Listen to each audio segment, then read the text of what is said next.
It's a great, great pleasure to introduce Dona Brown to you for our second speaker, and I think you are going to see that we have some remarkable synergies coming today. Dona is professor in the Department of History at the University of Vermont. She came to UVM in 1994 after having earned her PhD at the University of Massachusetts at Amherst.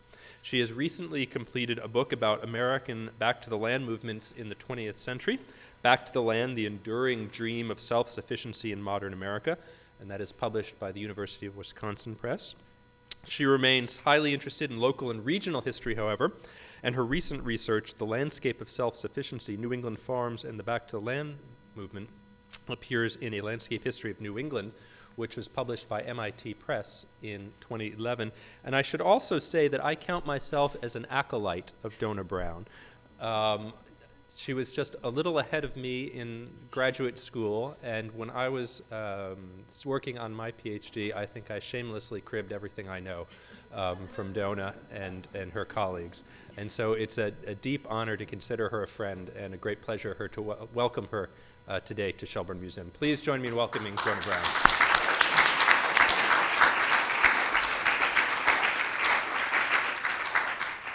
Thank you, Tom.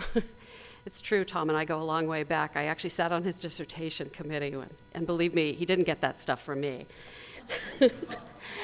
I thought that what I intended to do today was to give you a bit of a case study, one story about, as we've been talking about at our table, how sense of place has been constructed and reconstructed over time, but looking at one point in time very much from the last chapter that Thor has sketched out for us from the humankind standpoint, and to think a bit about where our understanding of Vermont's landscape and the meaning of Vermont's place comes from.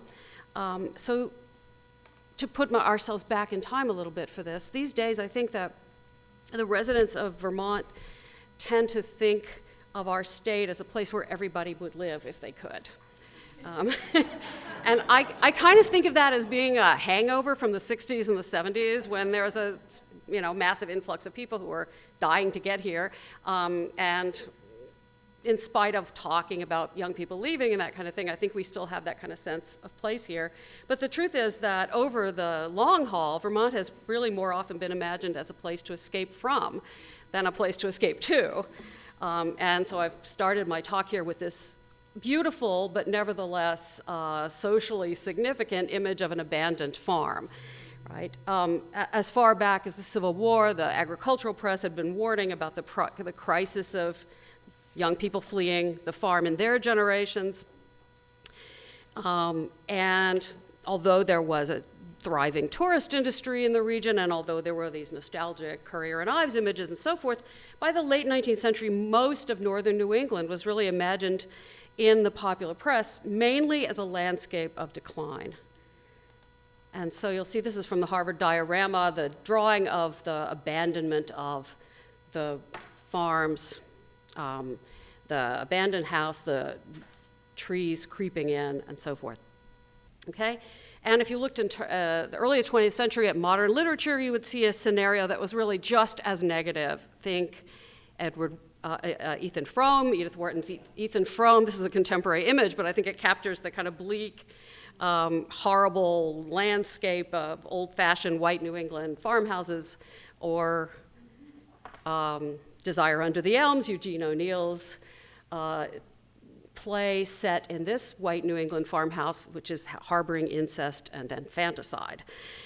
Or even in popular children's books, like Rebecca of Sunnybrook Farm or Pollyanna, which was like 1903, 1913, you'll see northern New Englanders, Yankees, portrayed as rigid, repressed, tight-lipped, people who need to be liberated from their own neuroses by sunshiny little girls. And right, this is true. In politics, that whole image seems to be confirmed by having a Vermonter in the White House, Calvin Coolidge, displaying what the Times like to call his antique Vermont character. And I think that it may have been quaint or antique, but in the 1920s, most Americans knew of Vermont primarily as the kind of ragged rural edge of a region in economic and cultural decline.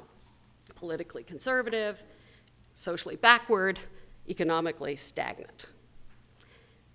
But by the time Coolidge left the White House, this perception of New England, and especially of Vermont, was about to be radically challenged. It was, of course, the shock of the Great Depression that first persuaded Americans to look at New England, and especially Vermont, differently. So let me show you a bit of testimony to that change. This book is by a young writer named Elliot Merrick, about a man who lost his job.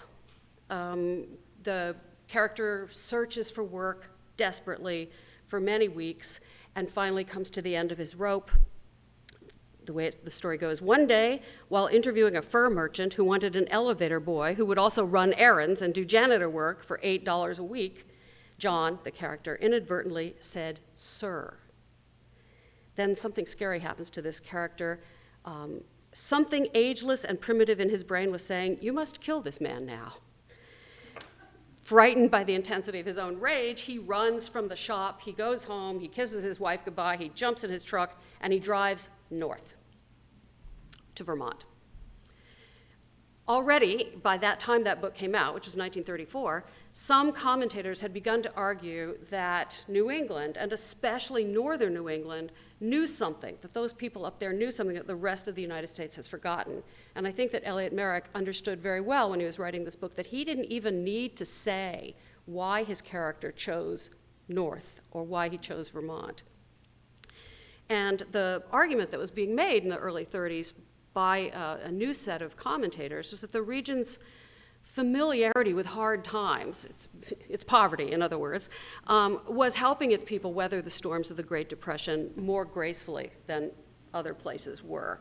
The classic example of this is a 1932 Harper's editorial, "New England, There She Stands," where the historian Bernard DeVoto wrote that although other people still might associate New England with what he called the slag heap of Puritanism, DeVoto himself saw something else. He said, when panic possessed America, New England wasn't quite so scared. The Depression wasn't quite so bad in New England. Despair wasn't quite so black. And in fact, he specified the reason for that in geological terms. By the granite, they have lived on for 3 centuries, tightening their belts and hanging on. Some parts of New England had more granite than others, as we now know, but DeVoto unfortunately didn't really get the memo on this. He was focused on, though, on a place that he knew pretty well, which is a place he went for summers, way up in the far northeastern Northeast Kingdom, in Morgan. So that is actually, I noticed from Thor's map, in granite country. But he wrote about it in very cultural terms. Visiting his neighbors there, DeVoto wrote, he had come away with a dazed realization that he had encountered a household that was, quote, wholly secure, unquote. In 1932, this is no joke. The family's income had been small, he said, and it was almost non-existent now. Yet they lived well. They could grow their own stuff, they canned vegetables, they hunted, they tapped maples, they mowed lawns for summer people. And so DeVoto makes this case that this farmer next door is more than secure. He writes, he is a role model, my words, he's a role model for the rest of the nation. DeVoto wrote, he is, quote, a free man, self-reliant, sure of his world, unfrightened by the future. He got some skeptical response to that article among some readers, as we may perhaps feel a little skeptical ourselves, thinking about the fact that those dairy farmers lost 50% of their milk checks in 1932. But, and everybody knew that DeVoto had only been living in New England for a few years at that point, and he only knew Vermont as a summer person. So there was some skepticism. But the interesting thing about this is that DeVoto was by no means alone in his views, and it wasn't just outsiders who were writing this way. Just 3 months after DeVoto's column appeared in Harper's, another writer published an article with a very similar argument, and this is Walter Hard, a native Vermonter who operated a drugstore in the town of Manchester. People probably know him. He was a poet who was earning a regional reputation for, he was especially good at representing the language, the dialect, and the style of speaking of rural Vermonters. So that's one of his books, Mountain Township. But he also wrote this article in Survey Graphic, which is a sociology magazine, and a few years later it was reprinted in Reader's Digest. Hard's wife recalled that the article had been inspired by a conversation with a Manchester summer resident. This was a publisher, John Farrar, who, in speaking to the Hards, said that he wondered why Vermont, this was in 1932, was not filled with the atmosphere of desperation and despair that he had been encountering everywhere else. And Hard, in an attempt to answer that question, wrote this article, which is called Vermont, A Way of Life. And Hard explained there that the traditional social fabric of rural Vermont produced people who were uniquely qualified to cope with the Depression. They had been taught to make do, they had been taught frugality and thrift, and what he said was more important is that the whole society placed the highest value on personal and household self-sufficiency, and that their self-respect was not affected by their poverty. They encountered no social pressure to live beyond their means. He said a Vermont family might not enjoy getting along without a car, but their self-respect would not suffer without one. He said, on the contrary, they would be ashamed to have their neighbors know if they were riding around in something they couldn't afford. And oddly enough, Devoto had made nearly exactly the same point a couple of months earlier. Here, if you have a Buick income, you do not buy a Cadillac to keep your self-respect. So Hard concluded this article. That is habit, that is tradition, that is Vermont. Okay? Now, this isn't an entirely new image of Yankees. After all, everybody knew that Yankees were thrifty. But what's new is that all of these old-fashioned values are beginning to look different to people as a result of the Great Depression. So the editor of the Survey Graphic explained that in a sidebar to Hard's essay. He wrote, in good times, the people of Vermont made a living, that is just barely a living, and were rather looked down upon as unambitious. Now that the nation had fallen on bad times, Vermonters still just barely made a living, but now, he wrote, millions envy them. So something is happening here, and within a year or two, you can see this kind of revised take on what northern New England, and especially Vermont, you can see that image showing up all over the place.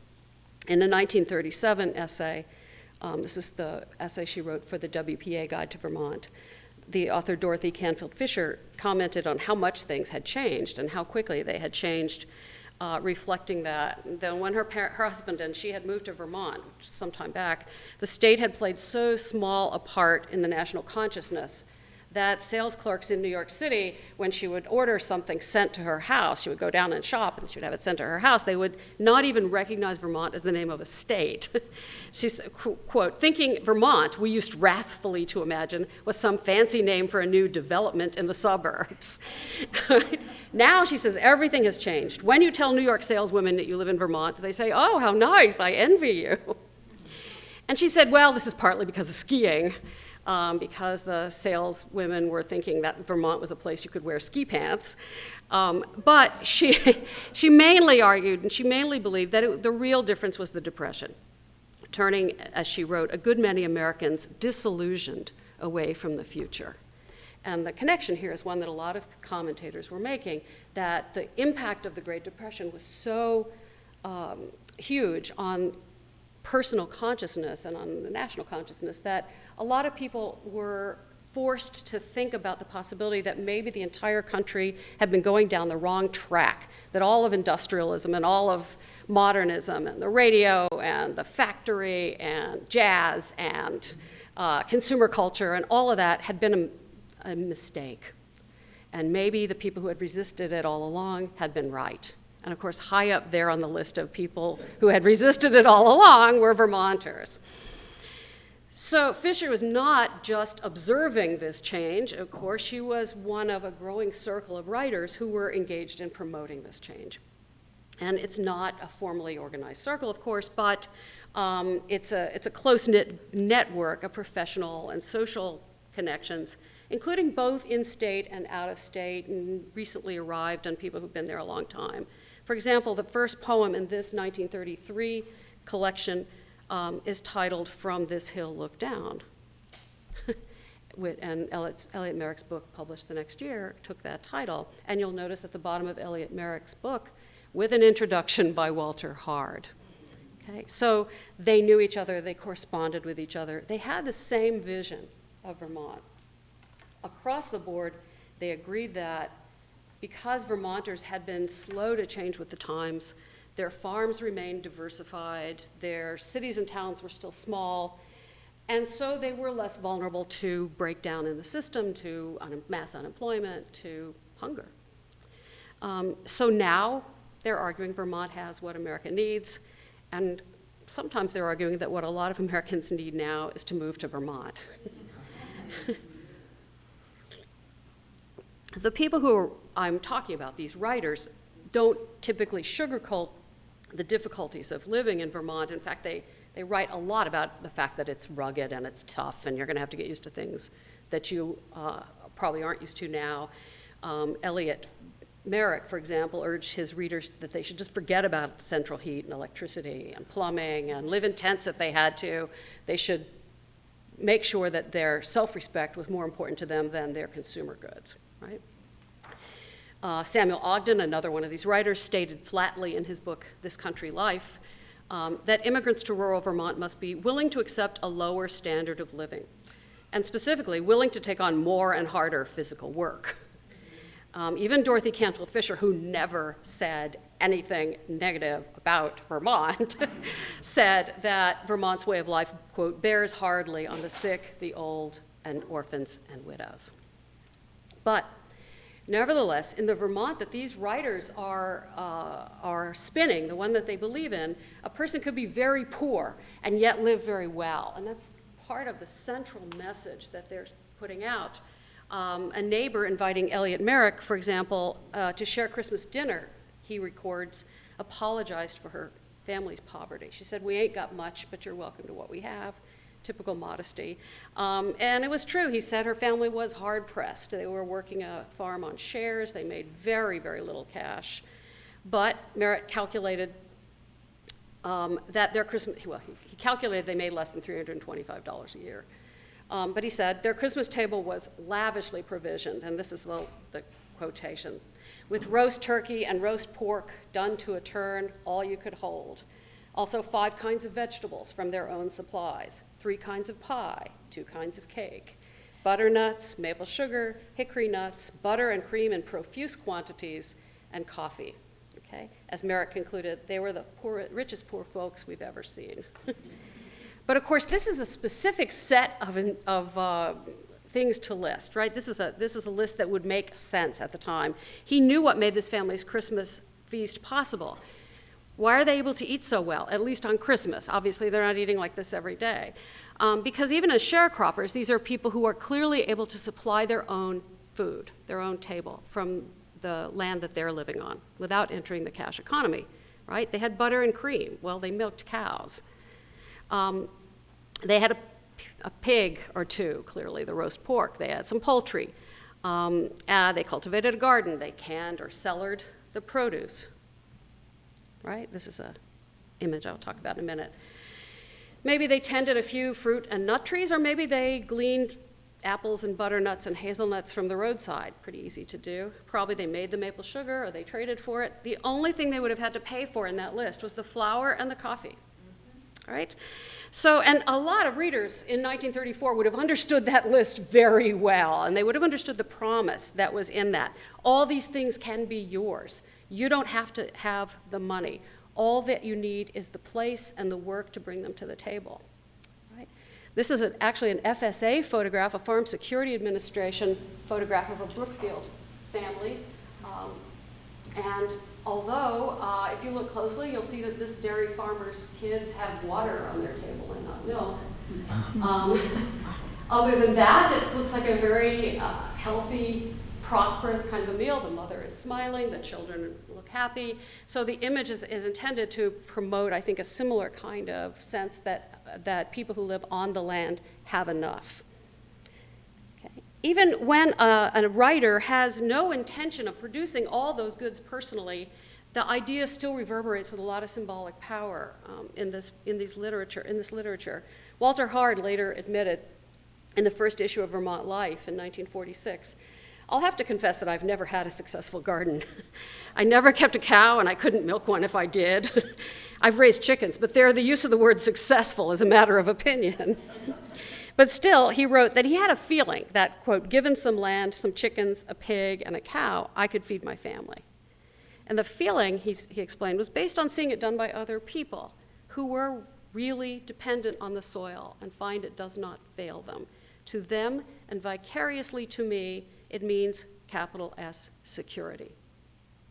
At the heart of this vision, then, is the promise that a refugee fleeing the breakdown of urban industrialism could acquire not just the abundant food, but also the underlying reality that, in theory at least, would insulate rural Vermonters from the Depression.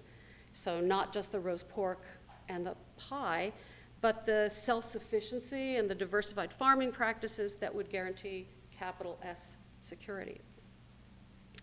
The journalist Dorothy Thompson, who summered with her husband Sinclair Lewis near Barnard, went a step further. She wrote an article called "Concerning Vermont." There's Canning.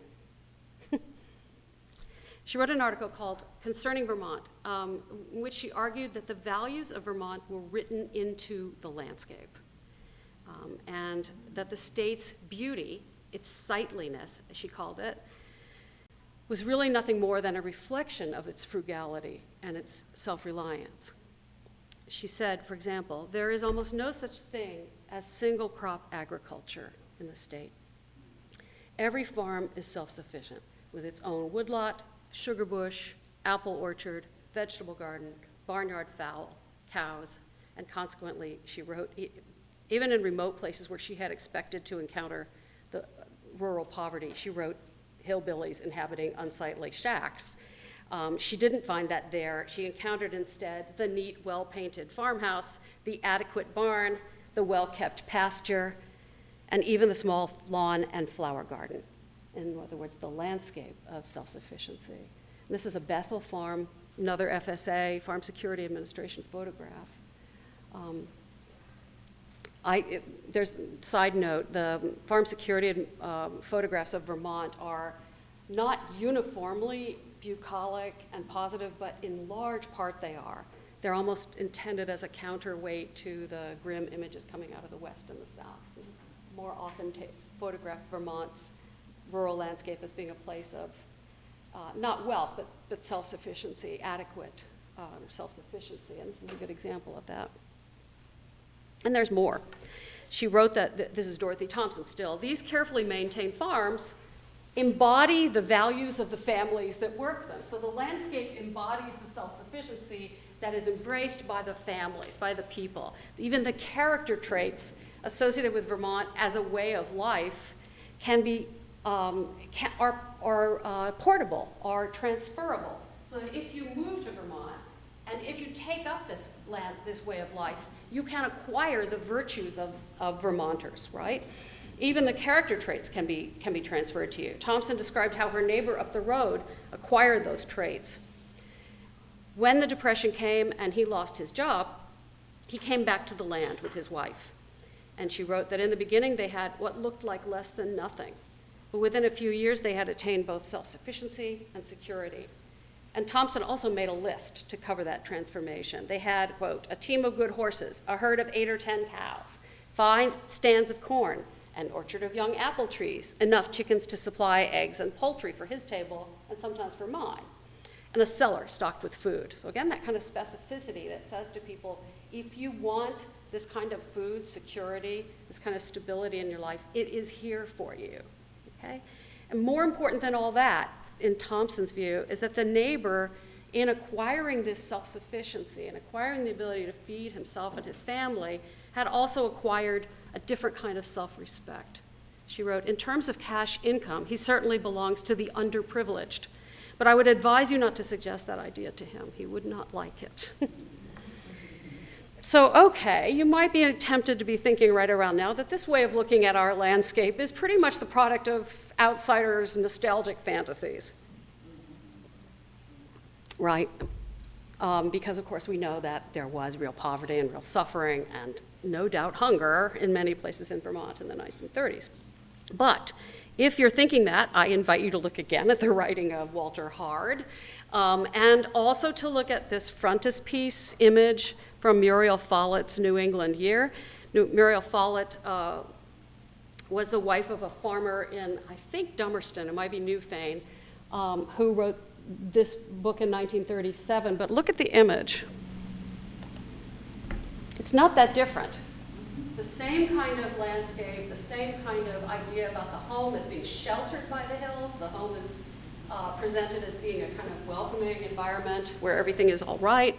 And I'll add to that image the words of Vermont's most iconic governor and senator, not Bernie, but George Aiken, who wrote a campaign kind of set of essays called Speaking for Vermont in 1938. This is for his Senate campaign. And there he articulated this exact vision of the state in defense of what were being called sub-marginal farmers, sub-marginal farms. So sub-marginal was an agricultural sociology category that designated land that was not good enough to be used for any agricultural purposes, but that should be let to go back to forest or to recreation or something, and the idea was that the government would buy those farmers out and replace them in better farmland or another job. As it happens, a huge quantity of Vermont's farmland was categorized as sub-marginal. And Aiken took up as one of his great causes the defense of the sub-marginal farmer against the New Deal. And he argued, here's a good example of a sub-marginal farm. This is in Shelburne, Vermont, now called Killington. But you can see very similar things again. We've got apple trees in the foreground. We have what I think looks like maple sugar bush on the side, the same kind of sheltered hillside. Pastured hillside. Aiken argued that it's true that hill farmers like these did not have access to all the latest consumer goods. That's right, they do not. But what they do possess, he said, was security and the self-reliance of the diversified farm in a place where, quote, freedom of thought and action is logical and inherent. And he pictured those submarginal farms very much like how Devoto portrayed the farm in Morgan, the next door neighbor in Morgan. Although they lived lives, quote, far below the American standard, Aiken wrote, that those who lived on them possessed both comfort and security. Okay? So by the end of the 1930s, a hopeful reader of Reader's Digest or Harper's or of sentimental country life stories or tales of desperate back-to-the-landers or somebody who read Republican campaign literature, anybody might have encountered this message, that you could trade fear for security, that you could trade having not enough for having enough, that you could trade helplessness for self-reliance, all by moving to Vermont. And this was the idea that would continue to attract back-to-the-landers like Elliott Merrick and like those other more famous back-to-the-landers, Helen and Scott Nearing, who moved in 1932 also, and who thus set in motion some cycles that we're still living through. But this message did even more to trigger long-term changes in the state. By the late 1930s, an even larger number of people who were not, strictly speaking, back-to-the-landers, artists, writers, professionals, were hearing this same message. People who might or may not be really desperate or unemployed, but people who were maybe not as well employed as they'd like to be, or people who weren't getting the commissions they needed, or people who were looking for a lower standard, lower price of living. So many of these people are also relocating to Vermont precisely because they have read the words of Walter Hard, or Elliott Merrick, or maybe Dorothy Canfield Fisher, or Dorothy Thompson, or Sinclair Lewis. And maybe there was even a more direct link. Samuel Ogden had remodeled a house for them, or Dorothy Thompson had found a house for them to rent. This kind of chain migration pattern was especially evident in the rural parts of southern Vermont, Bennington, Windham, Windsor County. Ogden transformed almost the entire village of Landgrove, and parts of the surrounding region. He refurbished old houses, he sold them to newcomers, he redid their barns. People like the documentary filmmaker Robert Flaherty, the artist Bernardine Custer, the violinist Nathan Milstein. He writes about all this in his memoirs. Both Dorothy Canfield Fisher and Dorothy Thompson actively sponsored European emigres to the state. It was Thompson's sponsorship, for example, that brought the German playwright Karl Zuckmeyer to Vermont when he and his wife fled Nazi Germany. And they spent the rest of the war raising poultry on a farm near her place in Barnard. So, and by 1938, Charles Morrow Wilson, in another Back to the Land book, reported that in his own neighborhood in Westminster West, on his road, there were no fewer than 7 households of Back to the Landers. But nearly all of the breadwinners in those householders were writers or artists. There was a sculptor and a professional harpist.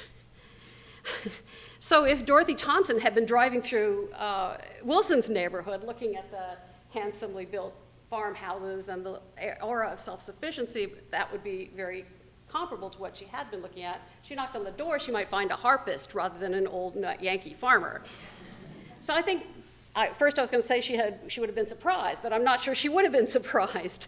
Within a very few years, a visitor might expect to encounter in Vermont not just these self-sufficient farms, but also authors and artists.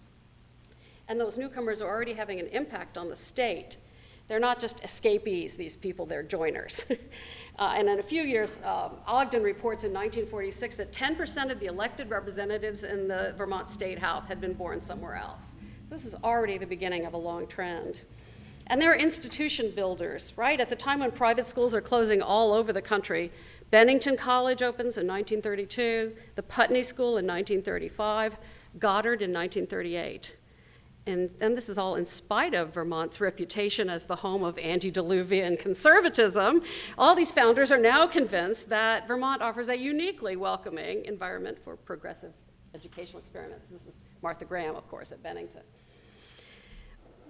One of the institutions that's born from this new migration is the Vermont Symphony Orchestra, founded in 1935. This is one of their early rehearsals. Alan Carter, the founder of the VSO, was the son of a New York City physician, and he had been struggling to make a living with his string quartet in New York City.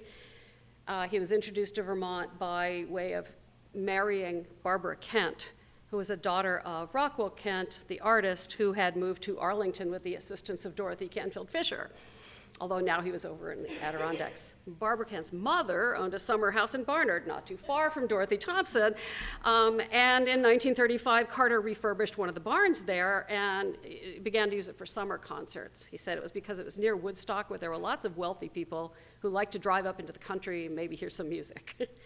So in a characteristic pattern of this kind of chain migration, Carter and his wife were attracted to Vermont, not just by her parents, but also by a pair of friends who were already living there year-round.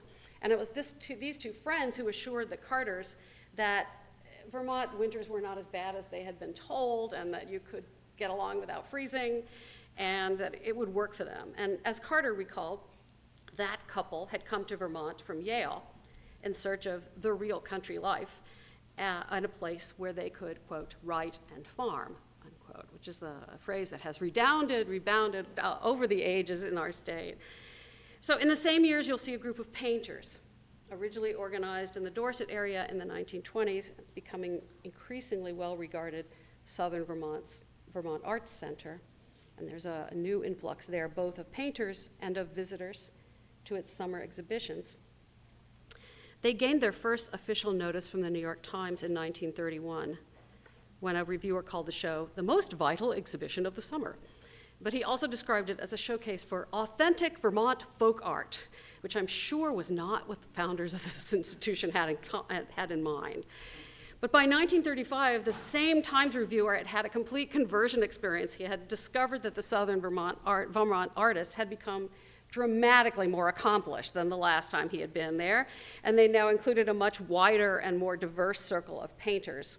And he affected to be a little unhappy about this. The headline for this Times article is, "Our Primitives Who Do Not Stay Put." And he talks specifically here about a number of well-known landscape painters, Luigi Lucioni, Henry Schnockenberg. This is Herbert Myers mowing Dorset. Carl Ruggles, better known as a composer. Wide variety of well-known painters who were associated with the Southern Vermont Arts Center. This is Schnockenberg.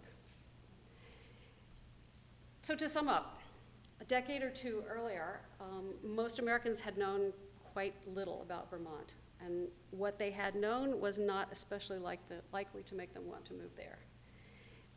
So by the end of the 30s, as the United States moved out of the Depression and into World War II, Vermont occupied a fundamentally different place in the national imagination. And after the war was over, Vermont would be in a fine position to attract a new wave of immigrants. European refugees to rebuild their lives there, summer people to renovate old barns, artists and intellectuals who would start experimental colleges and art colonies and more summer music programs. And back to the landers who would discover new ways and rediscover old ways to make a life on the land. After all, by now it was very clear that the state was the natural home for these endeavors, and it was only a matter of time before a new generation would find that out. Thank you.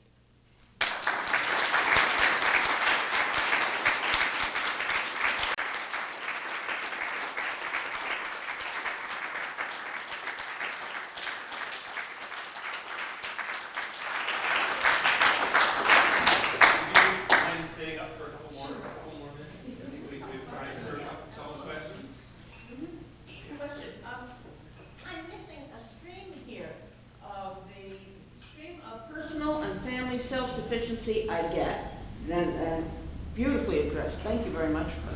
But where is the stream of community? Neighbors always help out neighbors. That seems to be missing from your account. You know, that's a really interesting question, because it's not stressed in this literature in the 1930s. Occasionally you'll see a reference to, in old New England, a town meeting is the last expression of democracy and community, that kind of thing. But typically, in most of the literature I've seen from the 1930s, there is this very strong core of kind of go it alone, really masculine kinds of rhetoric, about, well, you can make it, live on your own, chop your own wood, kind of stuff. And it's really, they don't often talk about community. In fact, I think what they often write about is like, can I stand to live with all those bumpkins? Yes, you can. You'll find them quite all right if you stick around long enough. They're just people like us, and your kids will be all right in their schools and that kind of thing. So, in fact, you're really onto something. They tended to cast the opportunity to move to Vermont as being something that would be for yourself alone or for your family. Huh. That's really Thank you. Question. I have to think about that. Severin. Hi. So in looking at the political implications of the Back to the Land movement, and that now in the national conversation, Vermont is a leader in terms of GMO labeling, in terms of healthcare, in terms of affordable housing, et cetera, and a lot of that has to do with these waves of progressives who moved here for this charismatic landscape. But you didn't talk about the politics, and I know that in the 1930s was a time of Grange ascension in New England? Yes, I believe that's right. I know this mostly from reading your stuff. I wanted to learn more from you. Politics. Yeah. So here's another conundrum rather similar to the first question. So everyone knew that Vermont was a Republican state, and that it was, in fact, if you wanted to go into the state house, you had to run as a Republican. So that meant for a lot of these new immigrants, they had to convert to being part-time Republicans in order to get into the state house. But they were, you're right, mostly left, or at least left New Deal, which everybody was, except for a few holdouts like the rest of Vermont in 1936. So they were bringing leftist politics. Rockwell Kent was a communist. Some of these, Dorothy Canfield Fisher was a left liberal. Yeah, mostly. But in the 30s, the whole cut of what made somebody politically one thing or another was so different. The issues were so different. It was, are you on the New Deal side or are you opposed to it? And there was little room for criticism of big government liberal/socialist programs outside of a very small remainder of holdouts on the Republican side who were really isolated, except in our state. But if you wanted to follow the whole long line of the series of events over the next 50 years or 70 years after that, you could say that since this wave of back to land and social migration triggered the next one in the 60s, and at that point brought more left liberals and activists into the state, that it eventually had the effect of transforming Vermont's economy and culture and politics. But in the process, they were also transformed. So I'm not sure where you could really attribute the specifics of Vermont's contemporary politics to this. There's so much water under the bridge, if that makes any sense. I wouldn't want to make a claim that Vermont's political ideology right now is the result of people coming in from out of state, because I believe that's not actually the case. Vermont was changing from a Republican-controlled state in the 50s, not before there was a massive immigration in the 1960s. Does the back to the land movement have a definition? Is it one thing or many things? It's a moving target. I think that people knew what they meant in 1890, and they knew what they meant in 1930, and they knew what they meant in 1970, but I don't think they all meant the same things. When people use the expression, they are also typically quite vague about what they You mean. use it today. Yes. How are you using it? So when I'm using it, I'm describing people who describe themselves that way. Okay. People who said, in writing, where I could see it, I urge everyone to go back to the land. And that's why I kind of hedged about who is one and who isn't one, because the standard in the 1930s dipped very low indeed, because in the 1930s there was such desperate need, so that anybody who moved out of a city where they no longer had an industrial job into the country where they could have a garden and some chickens could be called back to the lander. They might move back as soon as they had a new job. So it's completely a moving target. Maybe one more? This is a kind of an ignorant question. You showed this photo of trim little white painted house, sustainable farm. That's a lot of work. Yeah. And it's a lot of work and it's costly to paint your house. Was that as a result of, and these people didn't have a lot of money, was that as a result of barter or what? How did they get the time and the money to have all these neat little houses that I would want? Yeah, that's not an ignorant question at all, because I think that the reason that commentators like Dorothy Thompson noticed those houses is because she knew very well that to paint your house was an indication that you had enough extra time and money to do that instead of just slogging off to the barn all the time. So yeah, she understood the paint and the trim lawns and those kinds of things to be a signal of enoughness, a gesture that we have enough here that we can spend time on self-respect on books. Of course, there were a zillion unpainted farmhouses in Vermont in the 1930s. I mean, our house goes back to 1830 and all the early pictures. It's not, yeah. I mean, this is a particular image that's shaped by a particular a few sets of eyes with an agenda. Okay, Right? thank you, thank you. Let's take two more. We'll indulge ourselves. I'm just curious, is there an inherent tension in the New Deal between the FSA, Stryker, and all the photographers capturing this, these farmsteads and lifestyle, and the submarginal push Yes, to absolutely. eliminate the submarginal farms, push a parkway through the... No kidding, yeah. That's so characteristic of the New Deal. The left hand didn't know what the right hand was doing, so to speak. Yes, exactly. And the FSA is a can of worms, too, because it's not just one person. Nancy Graff has written a wonderful book about the FSA photographs in Vermont with beautiful images, and I got most of what I said about the FSA's agenda about Vermont from her work. They did get talking papers. They got orders from Stryker in different areas what they should look for. And the paper record shows very clearly that the photographers in Vermont were told to look for for nice-looking, decent people who are getting by in decent houses and so forth. That only scratches the surface of how disorganized the New Deal's attitude was toward Vermont. Because remember, this is the state that voted with Maine in 1936 against the New Deal. So their whole attitude toward Vermont and Maine is partly designed to kind of convert them. You know, they poured a lot of effort into Vermont. We had wildly disproportionate amounts of CCC camps given to the state, for example. So a lot of money from the New Deal did come into the state, and there was a lot of helping effort going into it, and that only intensifies the contradictions that are inherent in the multiple layers of bureaucracy that were being created so quickly. We take one more. All right. My question is, do you see the same theme of self-sufficiency and that becoming Vermont as a way of life? I mean, that kind of theme, if you look at other areas that have high population, I don't know, California or somewhere at that time, and do you see the same thrust? I mean, is that Oregon? Is that Montana's story? So there are numerous locations that are centers of back to the land activity in the 30s.